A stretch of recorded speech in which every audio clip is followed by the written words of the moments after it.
So, welcome back after lunch. Let's start with our first presentation. It's about IoT and AI at the industry, given by Ingo Thon. He's a principal key expert for artificial intelligence in the business unit factory automation.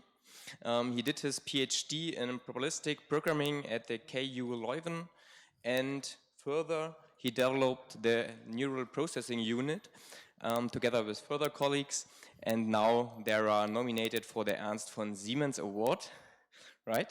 Werner. Werner von Siemens. Do you know it? There's also Ernst von Siemens. Yeah, but he didn't found our company. Okay, yeah, it's right. But for the PhDs in the past, but this is another topic.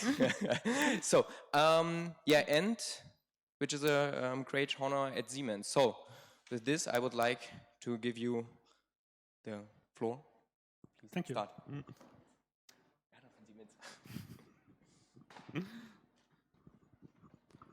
I'm hoping to see there. I see it already. So you might need to turn around. Together, you're also a little bit active until we get the picture on the beamer. So on my title, which is IoT and AI at Industries, I would like to ask you to get a little bit active. Please raise your hand. Who of you has experience with IoT so far? Quite a lot. And who was working on AI? Still a lot.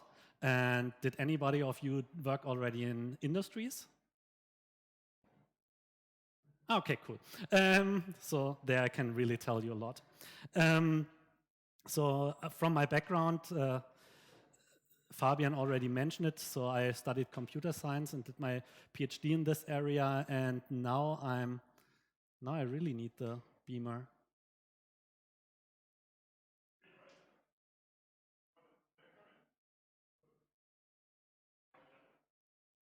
So it's blinking green.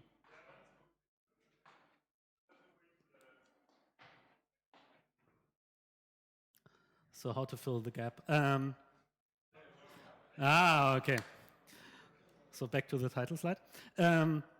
So to give you an impression of what we are doing within industries, you see here a small setup which is from a real manufacturing plant which belongs actually to a friend of mine. And basically you see in the background an NC machine which is doing milling and so on. And here you see the raw pieces at the front, and the robot is basically taking the raw pieces, putting it into the machine, and then it takes out the milled pieces and put it there on the table. And I actually can also show you how this looks in production. So once the process is finished, the doors open manually, so there are hydraulic cylinders. A lot of people start to have the robot opening the door, but this is basically not really sensible. The robot is taking out the piece and then puts it on the table and picks up a new piece, puts it back into the machine, and the handling thing for keeping, Schraubstock in German, the fixation for the piece is then closing and keeps that piece. So as everybody of you immediately sees, this is industries, obviously. What do you think is AI in that thing? The robot? So it was a trick question. So none of this is AI so far. So we are doing already a lot of things with robots and so on, but they are not AI. And the message I want to convey here is you can solve a lot of tasks already without doing AI, and that's the typical failure a lot of people like me doing, that we start with AI and don't look at the problem and how it could be solved. Like I mentioned, opening the door. It doesn't make sense that the robot is opening the door. What would be AI in that use case? So there's actually one real deficiency of the production process which could be solved with some intelligent reasoning. And this is basically, if you look, the robot starts by picking up the pieces and then it moves all the way back to the very end. And then it picks up a piece. So if you want to improve the production, you would basically place the next piece at the corner of the table, that the way is much shorter, and then place the manufactured piece there, picks up the new piece, put it back in the machine, and while the machine is manufacturing, you would pick the manufactured piece and put it at the right spot. and that would be AI. And actually at Siemens we did in a similar setting, we did something along these lines, but currently these manufacturings don't use AI.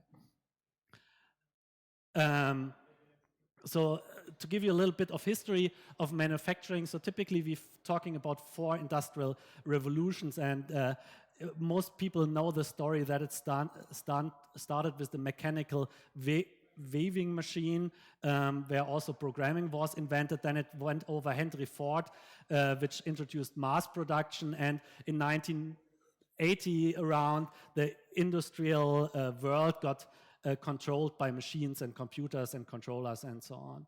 And the current time is extremely interesting for people like me because the electrification already happened and the digitalization, but now we can start with the cool things using AI, IoT and so on to improve the manufacturing processes even further.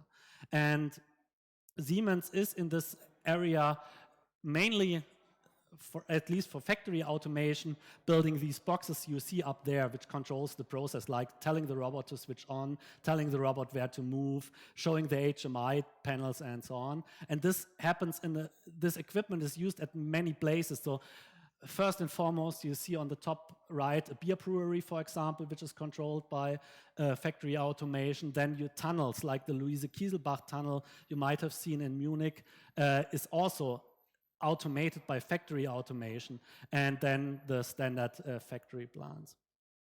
Nevertheless, for me as computer science guy, again, the automation world is somewhat a little bit strange. So I have my way of thinking, how I would control a machine or something, and then I see the reality, and it works completely different from what a computer scientist normally expects. So all the automation world typically builds up on a very fixed hierarchy. So the automation people needed to work together to build complex systems, and the factory can be extremely complex. So what they need to do is to split the entire automation world into different layers, into a hierarchy. So at the lowest level, you have the process where the production happens. Then you have the inputs and the outputs, so basically the sensing and the acting, so the robot moving again would be an output, and then a sensing would be, for example, is the gripper of the robot closed, and is it actually closed in a way it is expected holding the correct piece? Because if it dropped the piece, which might happen, the gripper is closing further than expected. Then the next level is then the actual control, the SPS, and so these things look typically like computers, but they are programmed in a total different way. I will show that briefly. And then beyond that comes the world, which then feels a little bit more natural for the computer scientists. Again, the SCADA, which is the process control, the big screens where you see how the production is going and so on. And then on top, MAS and ERP, where all the production planning happens. And this is the typical IT world again. Yeah. You can also, so there's the very nice picture, and you can hardly see it, but so basically you can also align that with the virtual factory, how the people work together. So this world as it is currently is pretty static. So it's known, people are using this concept since the 80s, and the reason why it is so static, the most important thing in industries is reliability. So as soon as you start to come with AI, people are getting nervous. So one of the nice experience we had in the past, we talked to them to improve the production process. Everybody agreed how we can improve the production process. We agreed that we need to get the data from that additional sensors. And then the automation guy was saying, yeah, we could improve with that, but no, we will not do that. So actually for him, it was already a big problem to give us this additional measurement out of the production process, because if you look at the lowest level, you have their real-time communication network. If you add there more data, the communication speed goes down. So the frequency in which the system is controlled is slower. And all this can have effects which might cause a not working production anymore. So it's not like, yeah, you have their computer system, you can change things like you want, like in a normal computer, but there are a lot of requirements which mainly comes from reliability. And already getting that data in an automation world is pretty complex these days. But the question, no, I was too fast. The question is what comes now, and I said it's pretty complex to introduce these things like AI into the factory automation, but then still people are open to it and see that it can improve. And when I talk about improvement, and if you are in a corporate world, people are always looking at 4 categories, which is basically speed, flexibility, quality, and efficiency. So whatever you do in this world, you need to improve one of these things, otherwise you do something wrong. While your production needs to be as stable as before. So this is mainly the quality aspects. And in optimization and production with AI, people are mainly looking at speed and quality, and some very new research actually on flexibility, so be more flexible in what you can produce. If you now talk about these fields like IoT and AI changing the world, you typically get the following picture. It is taken from BC, some large Boston Consulting Group. They basically say, so you have the classical automation world, the bottom part of the pyramid, and then the IT world gets on top, and that's the separation between IT and OT, where you already have the IoT in the word. But this would mean that actually you would only change at the SCADA level, the MES level, so the upper control level.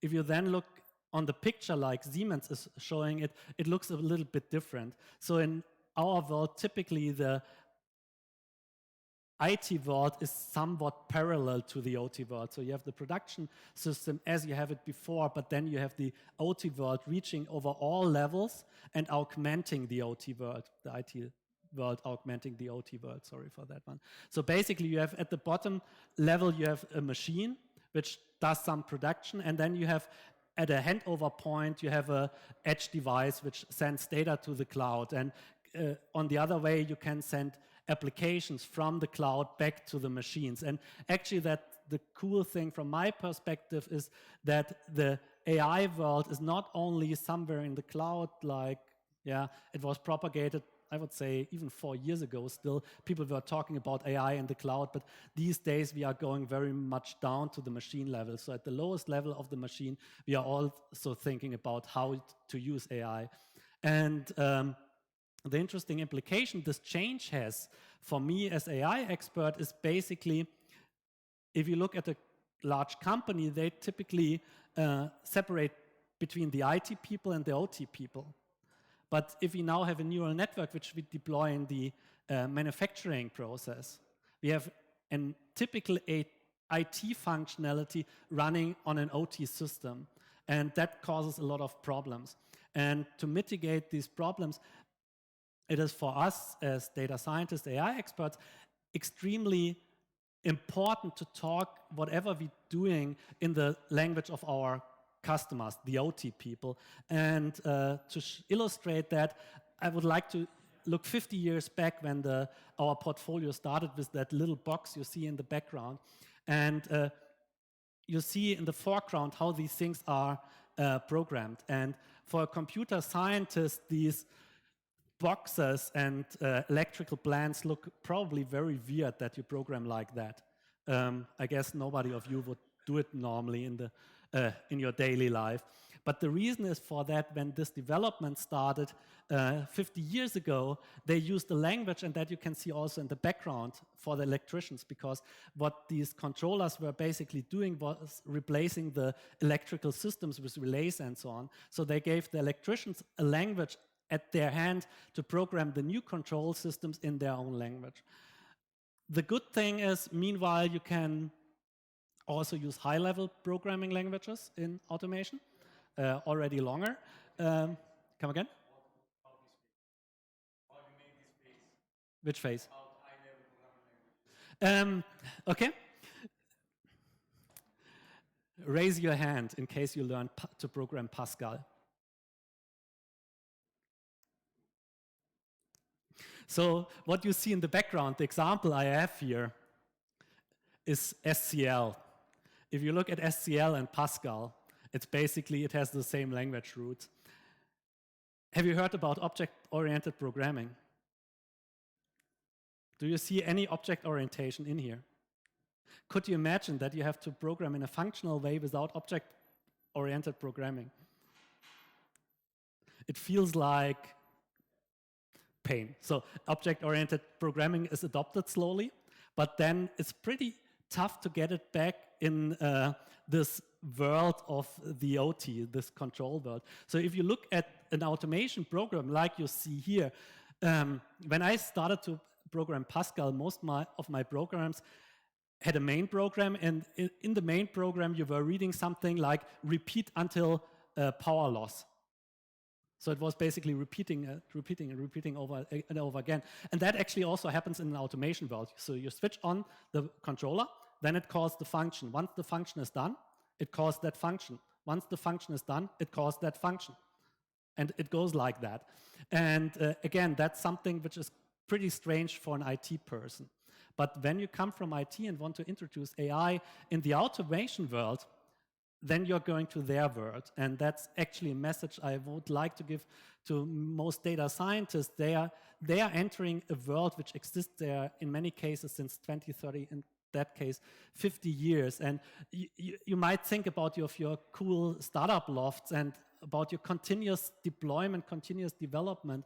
But the guys on the left have 50 years of development experiences. And they, in automation at least, they need reliability, reliability, reliability. And they will always stop you, and it can be extremely frustrating. And that's already one of my first core messages. If you want to go in this OT world, that you might find some windmills to introduce you new functionality, but then you also need to understand these people which have requirements like reliability, and you need to help them to maintain the level of reliability while adding the new IT functions, AI functions, or IT functions. But now I'm talking abstractly about AI functions, so what could that AI functions be? I guess that's one of the most interesting questions. So I brought a few use case examples. So the most prominent example, Dennis mentioned it already this morning, is quality inspection, visual quality inspection. So you looked at your manufactured piece and you want to get a feedback, is that piece well manufactured or bad manufactured? Second example I have is from bottling plants. So you have there, it's a conveyor belt which you see there, and actually you see there a little gap. If you have a gap like this in a filling process, you have a big problem, because it might mean that one bottle falls over, then your entire conveyor is blocked, you have broken glass and all that stuff you would like to have. And actually that's also one AI functionality which is requested or was requested to basically detect whether the conveyor is not smoothly filled anymore, but whether there are holes. The third example, not put on the slide, I like to mention it because it is kind of funny. So if you have ever seen an industrial plant, there are all these light stacks in red, yellow, and green, which shows whether the machine is still running or might have a problem and so on. And one of the questions we get too frequently in my eyes is, can't we use AI to read off the value of the light stack? So you have this light stack, which is basically like a traffic signal, and they would like to have an AI system which reads off that value. And the reason is, again, they cannot retrieve the sensor data from the machine. So they cannot get the state of the machine because it's basically a monolithic system they get from some vendor, and they cannot get that data. The L-shaped block, I killed the caption, that's the block of machine data. And I think that's the most interesting one. So the left one is kind of more easy domain, because vision, Dennis mentioned it this morning, we have all these pre-trained models and all this works quite well. In many applications, labeling is for images still very easy. For machine data, it's much more complicated. And Dennis gave this morning already a lot of examples, like, for example, the power data from the C-Protect devices. Where basically you had to predict the power loss. And actually we have it in extremely many cases that looking at the pure data, even for the domain expert, is extremely complicated, and to label the data. So a lot of problems there are on labeling. And then the last domain is the so-called digital twin-based world. So when I say it's complicated to get the data, in many applications you have physical simulations already. So an example from colleagues of ours, from mine, basically, for example, they wanted to build a failure prediction model for the gears of windmills. And the idea is pretty easy, not gears, ball bearings of windmills. So the idea to collect training data is pretty easy. You take one of the ball bearings, it's that tall, and you destroy it and collect training data. Then you do that for 1,000 ball bearings to get examples, and then it's a little bit too expensive. So what they did instead is they built a simulation model for the ball bearings, used simulated data, and then used the 100 examples of the real wind turbines they used as test data and only tested the model they built on the simulation on that test data. Little word of warning, if you are into machine learning, you might there transfer information from the test data, you as human, you might transfer information from the test data back to the simulation. And that's something which causes a lot of problem because then your test is not valid anymore from a statistical point of view.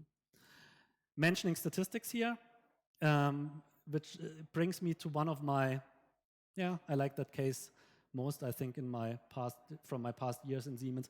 It's basically in the machine parts lifetime prediction. So the goal is basically to predict how long a part survives. And this example comes from wind turbine, and you can imagine if you have an offshore wind turbine, replacing a part is extremely costly. So first of all, you can go only there roughly 80% of the time because in the other times you have too much wind. If you want to go there with a helicopter, actually also too little wind is a problem because if you have wind, you have a stable condition and then you see the guys going like this to the turbine and they seem to like it. If you have no wind, you typically have turbulences and so on, so they cannot go there. And so it's extremely important for them to schedule the maintenance because if a turbine stands there for 2 weeks, 3 weeks or longer in the ocean and does not turn, Siemens has to pay actually the customers in case the customer service, which is quite frequently the case. And the problem we were investigating is concerned with the generators. So the generator is the part generating electricity. And basically a generator is a copper wire which is winded around metal thing. And the problem is there's a resin which is insulating the different wires of the generator. And once the resin is broken, you have a short circuit and the generator is not working anymore. So the goal is then to find the root cause which causes the resin to get defect. And being a machine learning person, I would normally say, we build a predictor like a decision tree or naive Bayes or logistic regression or whatever, and then we predict whether the machine has failed or not. And when you apply that to your data, you will figure out on the test set of that machine that it doesn't work at all. Your predictor is a kind of disaster, and studying that problem a little bit longer, the problem gets pretty much obvious, which is familiar to the statistics people. So the problem we have here is so-called censoring. So many wind turbines live longer than your experiment. So you have a lot of data of wind turbines which still run there and didn't have a failure. And either you can exclude them from training, but then you would throw away information and actually crucial information because these are turbines which run longer, so you cannot drop them out. But basically you don't know when they will fail. So that's one of the lost information. The second turbine died in the time frame where you wanted it to die, and all is fine. The third problem, or the second problem is then, which is called interval censoring. So for many machines, and that's again, wind turbines are pretty well monitored, but in many production machines, the machine failed somewhere between Monday and Tuesday. So when you prepare your machine learning data set, what do you put there, Monday or Tuesday? And either value you put there will cause a lot of problems.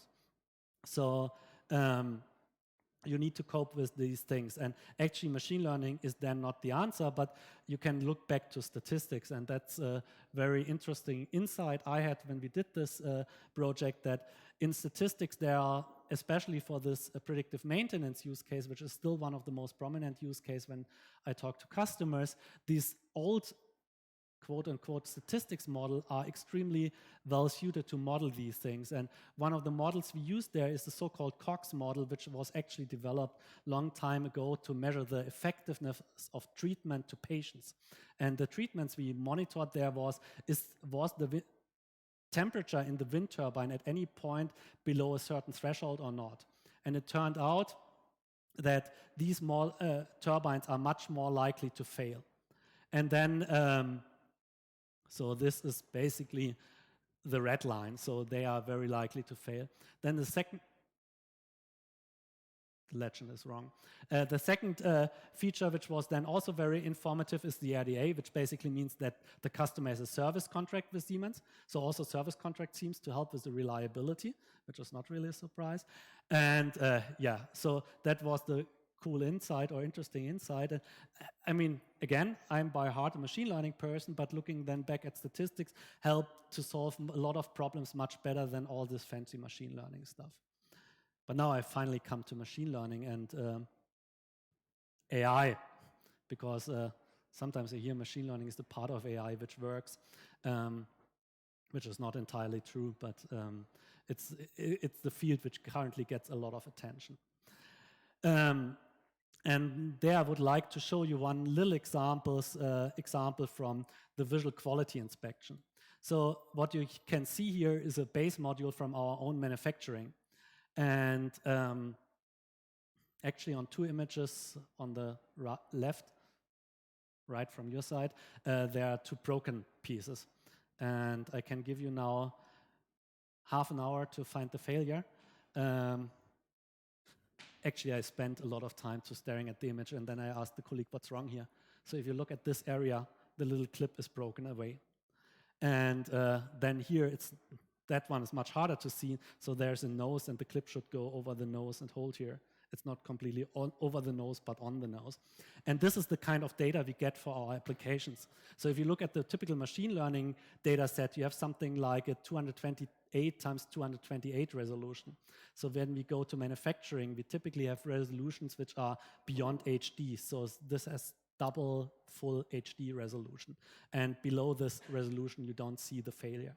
So in the visual quality, it might look easy at the first sight, but then the resolutions are, in many cases, beyond everything. The second problem I had in the past with the visual quality inspection is a failure I did myself.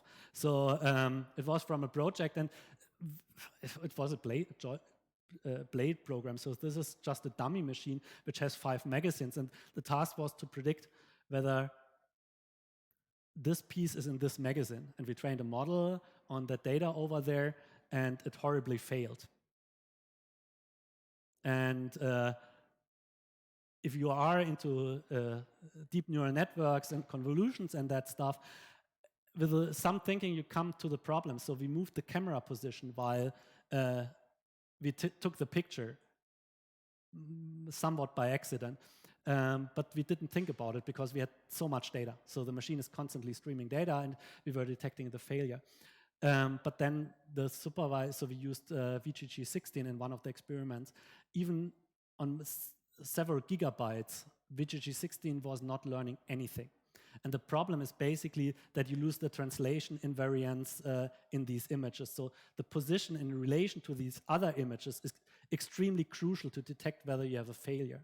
And the learning there is, for me, that one needs to be extremely careful on the task specification. Either it screws up what you have learned and it doesn't work later on in the factory. I have another example, or something which goes in this direction. Or you just have a model and you don't know why it works. And then you need to start thinking, why is my model not working? Then you need to understand what is the idea behind convolutional neural network. You need to deeply understand that, and then you can debug the problem. And in the end, the answer is, instead of doing classification on these images, we segmented the images, segmented all the blocks we had, then we detected the locations of the block in the relation they have. We identified the middle block on this data, and then we get our final result, which leads a little bit back to what Dennis said in the morning. machine learning and deep learning is not only about the single classification or segmentation task, but it's the entire pipeline. And actually, you can solve this task then in a pretty complicated architecture, which does the segmentation and the alignment of the different blocks and so on. But you need to do this mental thing at some point. But the cool thing is, and this connects back to the IT and OT, and where's the boundary again? And the people doing challenge number 1 and 2 have seen this maybe a little bit in more detail. Once you have your neural network up and running, you can deploy it in the factory. And then you come with your Raspberry Pi or whatever you have, and the customer says, Raspberry Pis, are you completely crazy? We have a factory here. Then you say, okay, we use a PC or something, and then they look at you and see the cooler in your little box, and then they say, wait, the cooler is not possible in a production system. It's not reliable enough. And that's, sorry, it's an advertisement slide. And sorry for the wording. So, but this problems have led that Siemens into building a module which the guys from Challenge 1 and 2, as said, will use to deploy neural networks in the OT world, in the field, to run the neural network directly at the controller, interfacing with the controller, and not running on an IT system. And actually, one of the biggest challenge that there is to get something like that running without a cooler, without a fan in the system. Because basically it means you can consume something like 1 or 2 watts. If you look at the standard graphics card you have in your computer and use for deep learning and this thing, they consume a little bit more. There's a small device by NVIDIA which is called Jetson. It is used in the cars, but it still consumes something like 10 watts, way beyond what you can put in that box. So we cooperated with one partner and with Intel, sorry, and we got a chip which is called Movideos. You can actually buy the Movideo sticks for playing around to deploy neural networks on a Raspberry Pi or something, which allowed us to integrate that in a manufacturing system, and then using things like learning for robots on a manufacturing visual quality inspection, where I gave the example, but also anomaly detection. And then you are back to the standard machine learning pipeline, which gives the question how to get to your model. Harald will show pretty much the same slide a little bit later. So basically, you collect the data for a classification task. Once you're sure that you have a classification task, then you label the images. You train your neural network based on a pre-trained model. Typically, you converse that for the TM NPU, you prepare the hardware and the software, and then you can load it in the module and test it in the factory. So that's how you can do quality inspection in factories. Nevertheless, I said before, predictive maintenance is one of my most loved use cases, or I think it's one of the most interesting use cases. And this brings me to back to a use case colleagues from our customer service did with a factory of our own, which is in Amberg, which is actually producing the base modules you have just seen. Nice coincidence. And basically, if you get the chips, they are soldered on a board. And on one board, there's not a single chip, but basically 5 times 3 chips, I think. And then this needs to be separated. And the separation process happens by this milling machine. So it's basically removing some bridges from the PCB boards that the chip is singled out. The problem is the dust which is generated by this milling process is highly aggressive. So at some point, the milling machine will fail because the dust is going into the motor and the drivetrain. And what you see then there on the data is the rotation goes down, the rotation speed, and the current which is consumed by the machine is going up. And you would like to use that kind of knowledge to build a system which looks roughly like this. I wanted to show the OT aspect on that slide again. And basically you have somewhere at the bottom, you have the milling machine, then you have an edge device collecting all the data and transferring that to, in Siemens, it's MindSphere, but you could use any other cloud in theory as well to train the model and deploy the model back into the field. And then you can see on the dashboard on the cloud data how the state of the machine is.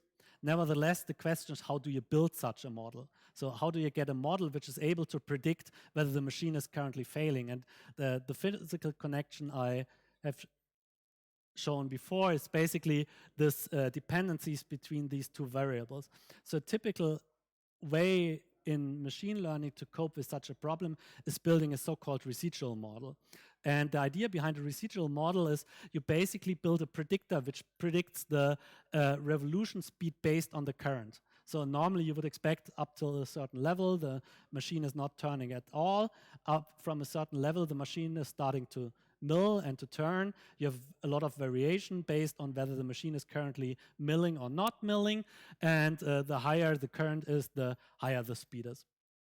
And once you've built such a model, you will typically see data coming in this gray area. So if you know what a normal distribution is, I basically have plotted here 2 sigma and 4 sigma around the center of that value. And the point is data which is extremely unlikely will go out of these bands. And what you see over the lifetime of the model is that over the lifetime, the data goes further and further down here. Because while the current is keeping constant, the revolution speed is going down. And you basically know that if you have the right threshold, you can do the maintenance once you go on your data too much down here. And this idea of residual modules is quite successful, I would say, because it's so easy. The thing which you need to do to get this up and running and being successful is you need to think about the physical properties of your process. So what you need to do there is basically you have one latent variable, which is the aggressive dust, which you cannot measure. If you would measure the dust in the machine, everything would be done because dust level too high, you raise an alarm and you do maintenance. You cannot measure the dust level, so you need an indirect measurement of dust level, and this is what this model does. So the people building that use case were thinking, okay, what are what is a variable which can be predicted to be changed based on the dust level? And that's the revolutionary speed, more dust, less revolutionary speed. Then the next thinking you need to do, what are all the other factors which goes into the revolution speed which can explain the revolution speed to go down? One explanation is current or voltage and so on. So basically you need to find these other explanations, and once you have found all explanations and your revolution speed is still going lower than the value you had expected, you know that your only explanation which is left over is the dust. And once you have done that, you have the model, you can predict that the machine will be failing, and actually that was working on that case quite well. I jump over that one for a moment. So basically on that use case, the people which implemented it got a pre-warning time of 2 days. They were able to predict all failures and saved a lot of money. Sorry, marketing slide again. But then these days we are in the world of AI and deep neural network and all this stuff. And if I ask somebody coming from deep neural network how to do anomaly outlier detection to do predictive maintenance, the answer is autoencoders. So the idea is basically build a so-called neural autoencoder, which does nothing like feeding the time series data of the machine, run it through several layers of the neural network, doing some compression, and then uncompress the data again and try to predict the original values. So it's a very famous neural network architecture you have there. And the basic idea is that in the middle layer, you can convey much less information than you need to predict the outer value. So the model needs to pick up some correlation between the different variables over time and so on to predict all values correctly. And this works in the context of this model because basically dust is not something you typically see, and you cannot measure it, you cannot predict it. So basically the model has no means to predict the dust value and so on. So in the cases where you have dust, the model will again fail. and will do bad predictions. If you then compare the input and the output, which is based on the training data, exactly the same thing, you have a deviation between these two things. And this is basically, again, a residual model. So the two models I've just shown you, one's fitting a polynomial into their data and predicting the value for the revolution speed, and in the other case, predicting all values which have in your inputs. It's basically the same idea. The deep neural network, for better marketing, I would say, have picked up in the recent years much better, and they are more famously used. But they have a big drawback. Nobody was starting by thinking, could explain my dust value and so on. So basically, the neural network is something like taking a shotgun and firing randomly in the area and hope to get the dust value as a side effect. But it works much less reliable. So the message here is basically, if you have information which you know about your process, use it to build your model to make your predictions more reliable, and then you will get more reliable results at the end. Sorry, I need a sip of water. But so the big problem then is you have built your model, you have made, maybe if you have a project, you made your first POC and you are quite successful. But then the question comes again, like with the TMNPU I just showed, how do we get that running in a factory? And these days everybody is saying Edgebox works out, just deploy it there. Reality is sadly a little bit different, even if you have built your models. So this image actually does not come from the automation world, but it's basically an image made by Google. It's a little bit older, but the figure is still okay. So if you look over an entire project in the machine learning world, you figure out that you spend a lot of time on serving infrastructure, monitoring, data verification, feature extraction, which is collecting data. Did anybody find the machine learning? Okay. So it's typically something like 5 to 20%. In that case, Google is claiming for their own company that it's around 5%. So the cool stuff I like to do most is 5% of my daily work, or not of my work, but of the project's work. And the boring stuff like data verification takes most of our time. And this is kind of interesting in an IoT summer school, because all the stuff you see around here. So that part here is AI. What is the other part? It's basically, I would say, the IoT world. So you seen yesterday Node-RED. So Node-RED you can do for your first data collection, for example. The entire process management would happen in IoT tools and so on. So a lot of these projects are concerned with IoT tasks, but not with the machine learning tasks. And that's kind of a mixture of interesting and frustrating results, because it's the boring handwork, I would say. But yeah. So if your boss asks you why you, or your promoter or whatever, why you spend your time at an IoT summer school, you can say it's the most important work in an AI project. I think it's a good argument. The last use case I would like to briefly show you is, again, Amberg. So basically,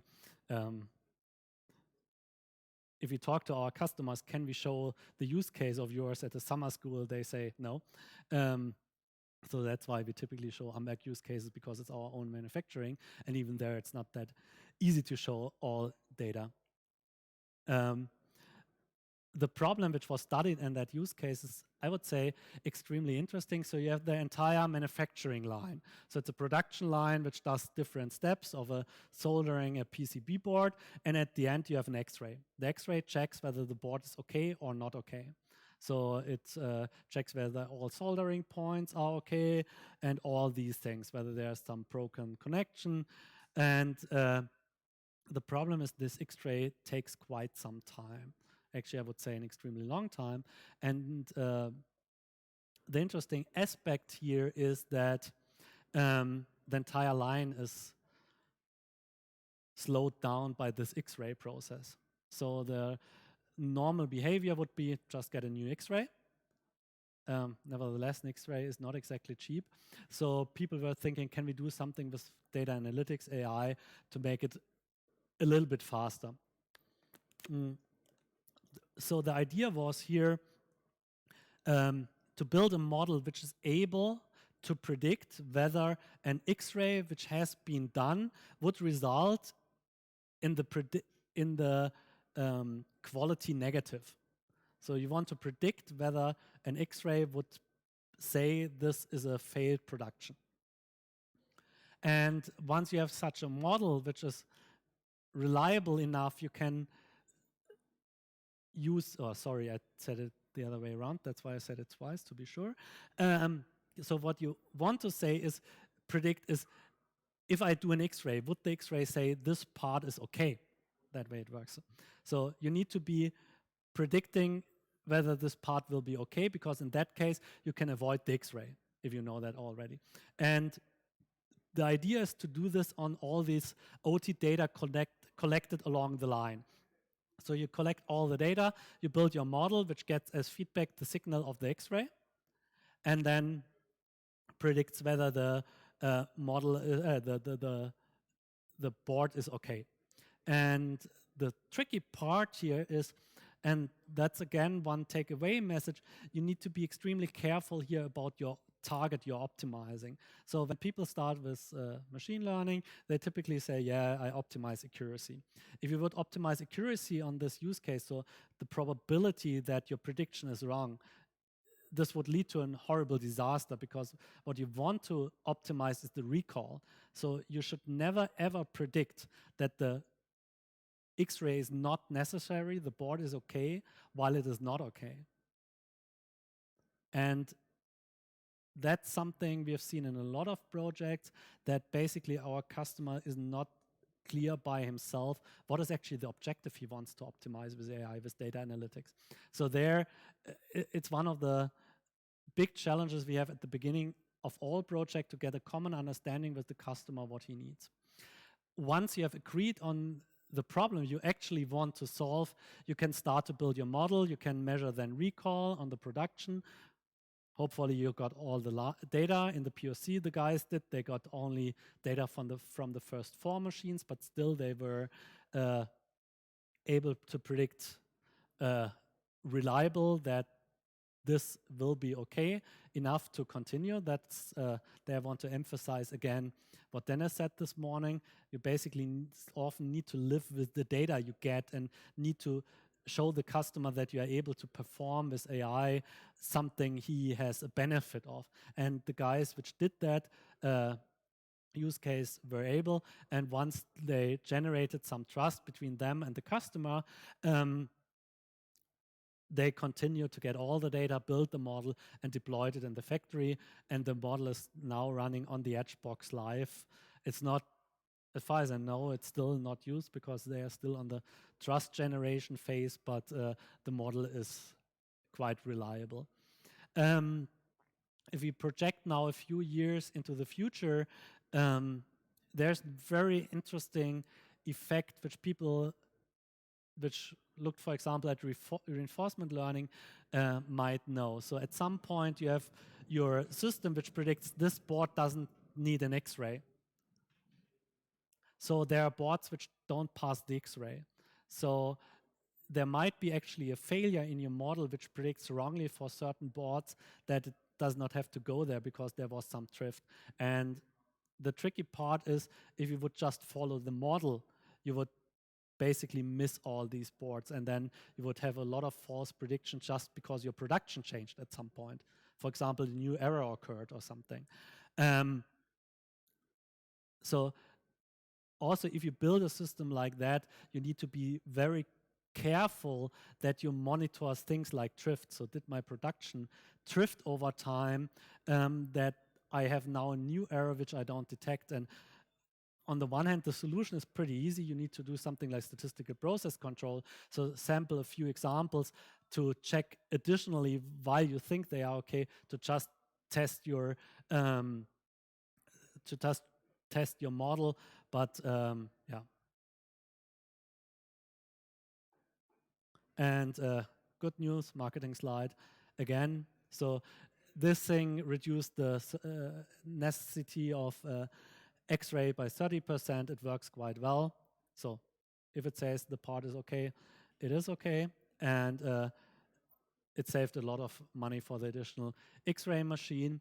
The quality rate is extremely important because the boards which are manufactured here, just on a side note, which is something people like to overlook, is the boards which are manufactured here are part of a control system. And the control system, again, might manufacturing something like a car. So if you have a problem in the control system, you might produce a car which is not working correctly, and then you might kill people just by this transitive behavior. And there you have a lot of legal things which you start to discuss when you do AI in industries, but that's not something I would like to bore you with, but open the stage for questions.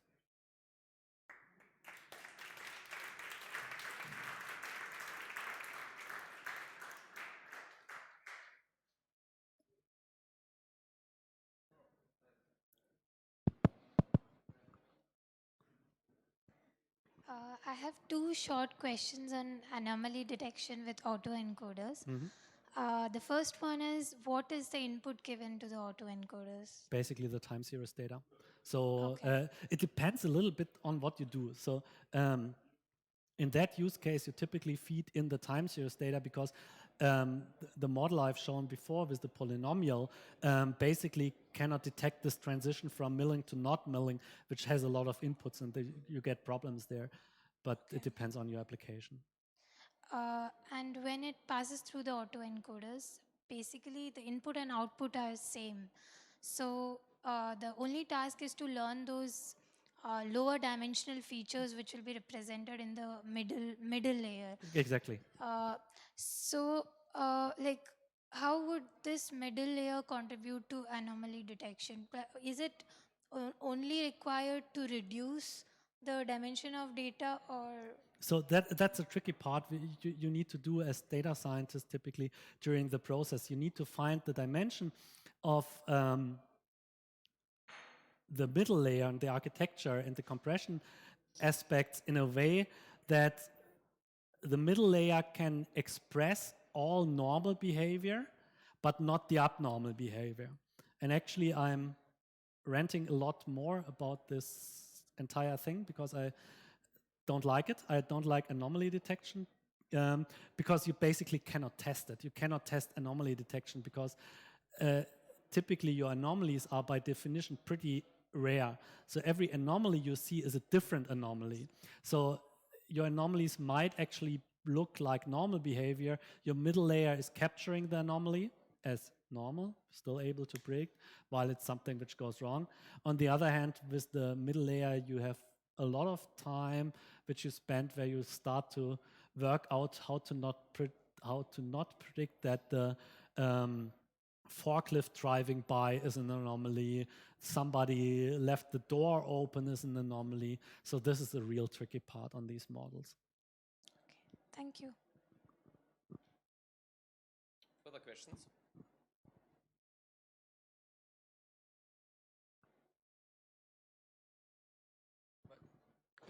Thank you for the speech. It was quite interesting. Maybe I missed something about the how is made up the edge box in which you run the, let's say, the deep learning stuff. Maybe I missed, but what's the computational power, GPU? What? So when we are talking, I don't have it in the backup. So when we talk about edge, it's something I would call a platform. So basically the edge system is mainly a software which allows us to deploy Docker containers into the field, connect data from the field. What you can put there hardware-wise pretty much depends on you. So, sorry, again, marketing. We have one IPC, which has 2 Xeons with 2 times 16 cores, 2 NVIDIA graphics card. It just costs. That's in the edge. Come again? That's an edge box. Okay. It's an IPC. Okay. Industrial PC. It has a slight drawback. IPCs have special requirements. Harald Funk, who is doing the challenge, can maybe tell you a little bit more about this. It costs you a little bit of money.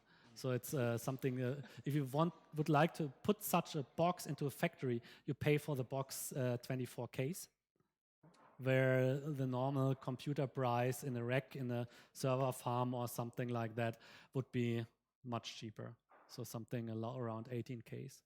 So this ruggedization is the important thing, and then getting the box running in the factory. You can put there what you want. Thank you.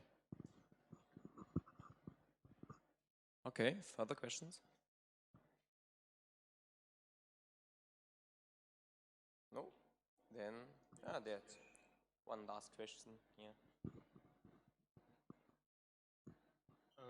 Yes, thank you for the speech.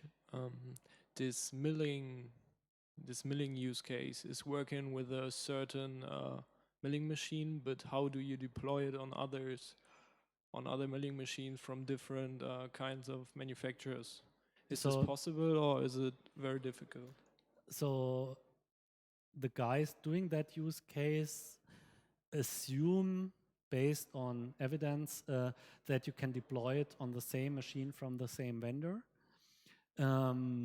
My personal gut feeling is that you still need to retrain, but once you have the pipeline up and running for the retraining, collecting data and so on, so this was the Google boxes. Again, if you have done all these necessary exercises, retraining is not a big effort.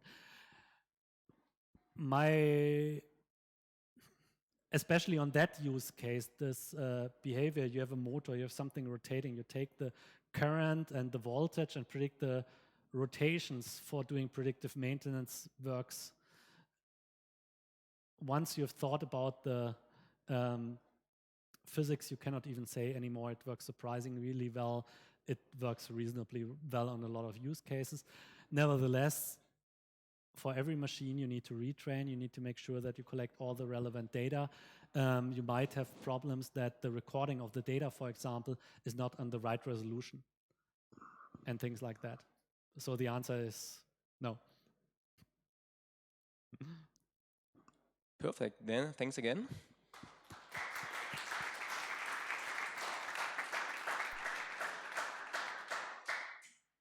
And now I would like to hand over to Arne. He will give the introduction to Harald. Okay, yeah. Where is Harald actually?